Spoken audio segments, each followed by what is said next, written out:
Se você perguntar para a maioria dos cristãos que leram a Bíblia apenas uma vez, ou só ouviram da boca dos padres e pastores, em quem fundou o cristianismo? Certamente você vai ouvir em uníssono: Jesus. Mas lamento informar aos religiosos de meia página que não foi ele. Jesus, ou melhor, Yeshua, como era chamado em sua época, era judeu. Nasceu judeu assim como seus pais e irmãos, foi circuncidado como todo judeu o é, e frequentou as sinagogas como se espera que um judeu faça. Mais tarde, quando começou a pregar, buscou nas escrituras judaicas as referências necessárias para a sua pregação. Segundo Marcos, capítulo 12, versículos 28 a 31, quando perguntado qual era o principal mandamento, ele respondeu citando a Torá em Deuteronômio, capítulo 6, versículos 4 a 5.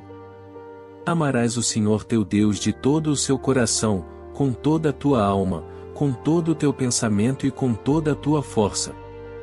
Essa afirmação de fé é conhecida pelos judeus como Shenzá. Também defendeu o templo do Deus judeu e as leis judaicas.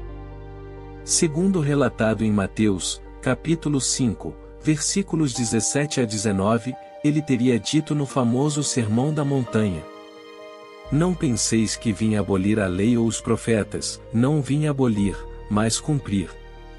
Aquele que transgredir um só destes mandamentos, por menor que seja, e ensinar os homens a fazer o mesmo, será declarado o menor no reino dos céus. Mas aquele que os observar e os ensinar, será declarado grande no reino dos céus. E mesmo quando ensinou seus discípulos a rezar, segundo encontramos em Mateus, capítulo 6, versículos 9 a 13, ele vai buscar no Cadiz, a principal oração judaica de louvor a Deus, as palavras: Avinu Shibeas Bamaim, Itadais Binei Raba, Veal Tevin Nulo Lidei Nisaion. Ou: Pai nosso que estais no céu, seja santificado o teu nome, protege-nos contra a tentação.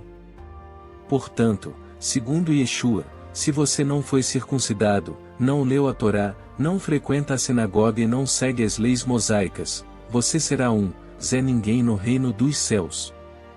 Sim, pode ficar bravo e dizer que ninguém te avisou.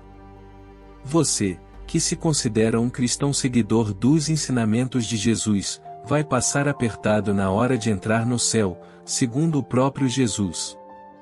Yeshua era judeu, e não tinha a menor intenção de ser outra coisa. Nunca pretendeu criar uma outra religião diferente ou uma igreja que não fosse uma sinagoga.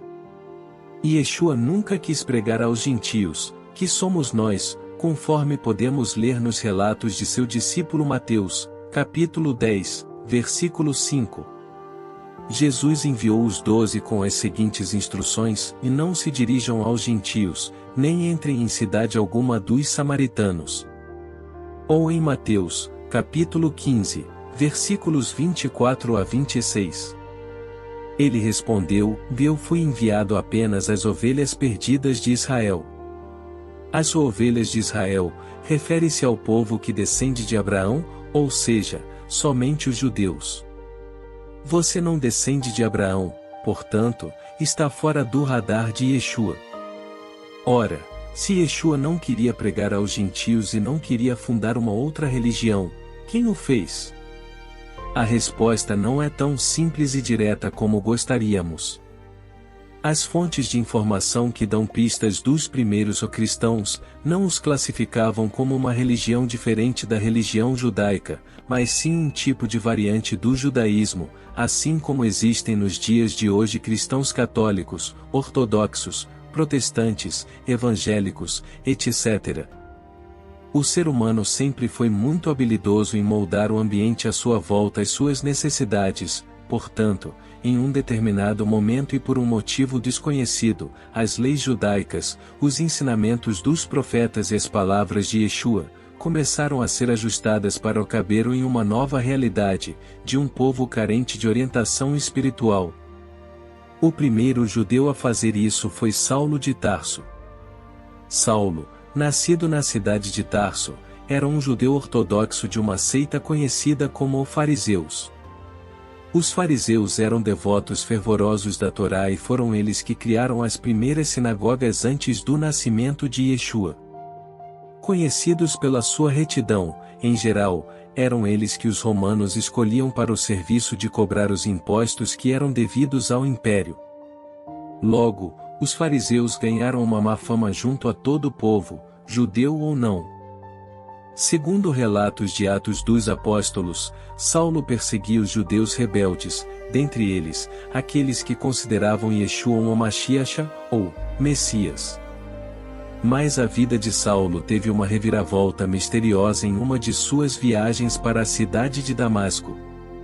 Nessa viagem, ele teria tido uma revelação de Cristo ressuscitado e então, ficado cego. Paradoxo temporal. Saulo não conheceu Yeshua pessoalmente. Nem mesmo passou perto dele. Então como pode ele ter tido uma visão de Yeshua ressuscitado? Como poderia saber que era ele? Depois que sua visão voltou milagrosamente após 3 dias, Saulo se converteu, ou seja, passou a acreditar que Yeshua era o Mashiach. Adotou o nome Paulo e parou de perseguir os judeus rebeldes. Depois de algum tempo, em outra de suas viagens, encontrou e conheceu Pedro e Tiago, 2 dos apóstolos que estiveram com Yeshua em sua pregação. Esse encontro durou 15 dias, conforme se lê em Gálatas, capítulo 1, versículos 18 a 19. Portanto, tudo que Paulo escreveu em suas, supostas, cartas, são informações de segunda mão e distantes das referências originais dos fatos, ditas recebidas em revelações de acordo com Gálatas, capítulo 1, versículo 12. Paulo nunca foi um dos 12 apóstolos de Yeshua. Foi Paulo quem quis pregar para os não-judeus, ou seja, os gentios, e nesse ponto, ele se desentendeu com Pedro. Sim, São Pedro, o pai da igreja e dono das chaves do céu, conforme lemos em Gálatas, capítulo 2, versículos 11 a 15. Pedro queria que os gentios se convertessem ao judaísmo, incluindo a circuncisão, assim como havia sido ensinado por Yeshua. Mas Paulo achava que não era preciso, ou melhor, se assim fosse, não conseguiria arrebanhar muitos adeptos. Assim nasceu o primeiro cristão.